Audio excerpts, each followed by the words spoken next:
कल्पना गर्नुस् नेपालको विद्युत क्षमता 20,000 मेगावाट भयो भने के हुन्छ? अहिले नेपालले जम्मा 3,500 मेगावाट उत्पादन गर्छ। पहिलो दिन सडकबाट पेट्रोलियम सिन्डिकेट चट्ट हुनेछ। पेट्रोल पम्पहरू अब म्युजियम बन्नेछन्। तेलमा कमिसन खानेहरू ढल्नेछन् र हाम्रा चिल्ला सडकमा इलेक्ट्रिक गाडी मात्र गुड्नेछन्। दोस्रो दिन ग्यास सिलिन्डरको शवयात्रा निस्किनेछ।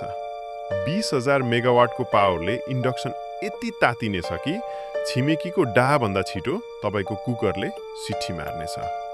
तेस्रो दिन अर्थतन्त्रको गेम चेन्ज।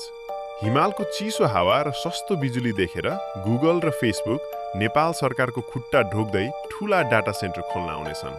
चौथो दिन डाटा सेन्टरको पैसा र सस्तो बिजुलीले देशैभरि फ्याक्ट्रीको बाढी आउनेछ। बाहिरबाट सामान ल्याउने दलाल व्यापारीहरू आफै उत्पादन गर्न बाध्य हुनेछन्। चारैतिर मेड इन नेपालको राज चल्नेछ। पाँचौं दिन फ्याक्ट्री खुलेपछि खाडी जाने लाइन सधैँलाई रोकिनेछ। उल्टै युरोप र अमेरिकाका गोराहरू नेपाल वर्किङ भिजा पाउन हाम्रा दूतावास बाहिर लाइन बस्न थाल्नेछन्।